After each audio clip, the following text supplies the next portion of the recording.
Hello friends, आज शेंगदाण्याची चिक्की पाहूया। तर मी कढईमध्ये कढई गरम करायला ठेवलेली आहे आणि त्याच्यामध्ये 1 चमचा तूप टाकून घेतलेला आहे। तर ते गरम झाल्यानंतर मी त्यामध्ये एक गूळ अर्धी वाटी असा किसून घेतला होता आणि तोच मी त्याच्यामध्ये ॲड केला आहे। त्याचमध्ये ॲड केलेला आहे। तर ते गरम तुपामध्ये आपला गूळ आहे तो वितळेल तोपर्यंत आपण त्याला हलवायचा आहे।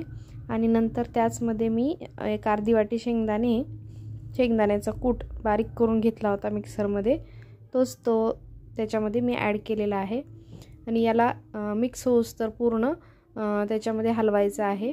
नंतर तो हळूहळू गरम गुळामध्ये मिक्स झाल्यानंतर तो गूळ असा आळून येईल आणि ते जे पीठ आहे, कुट्टा आहे तो शेंगदाण्याचा, तोही त्यासोबत घट्ट होऊन थोडासा कडक झाल्यासारखा होईल तोपर्यंत आपल्याला त्याला हलवायचं आहे। आणि नंतर गॅस बंद करून ते मी मिश्रण जे आहे ते आपल्या पोळपाटावर एक थोडंसं तूप लावून घेते मी पोळपाटाला आणि ते मिश्रण त्या पोळपाटावर मी टाकते।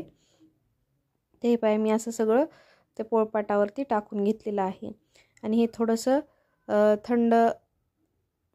थंड होण्याच्या आतच आपल्याला त्याला एक पोळीसारखं आपल्या बेलण्यानं लाटून घ्यायचं आहे, पातळ असं। तर तुम्हाला जेवढं पातळ पाहिजे आहे तेवढं तुम्ही पतलं करू शकता। त्याला अशी पोळी लाटून घ्यायची आहे। तूप असं खाली याच्यासाठी लावायचं की ते आपल्या पोळपाटाला चिटकून नाही बसणार। ते पा मी असं पतली अशी पोळी करून घेतली आहे आणि 1-2 मिनिटात आपण त्याचे चेक्स असे करून घेणार आहात, कट करून घेणार आहात। ते हे चेक्स पण असे पटपट होतात, काही तुम्हाला त्रास वगैरे काहीच होत नाही। कडक असल्यामुळे ते होऊन जातं पटकन आणि ते सुट्टे लगेच होतात तूप लावलेलं असल्यामुळे। हे एक सेम आकाराचे, तुम्हाला जेवढ्या आकाराचे पाहिजेत, छोटे पाहिजे असतील तर छोटे, मोठे पाहिजे असतील तर मोठे, तुमच्या हिशोबाने तुम्ही करू शकता। तर मी असे बिस्किटासारखेच केलेले आहेत।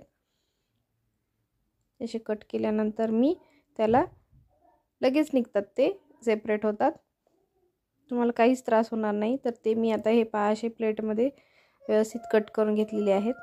हे आपल्या कॅडबरी चॉकलेट सारखे दिसतात, ते मस्त असं त्याला कलर पण येतो आणि कुरकुरीत पण मस्त होतात, चावायलाही काहीच त्रास होत नाही तूप टाकल्यामुळे आपण। तर पहा, मस्त असे कॅडबरी चॉकलेटच दिसतात, लहान मुलांना तर खूप आवडतील।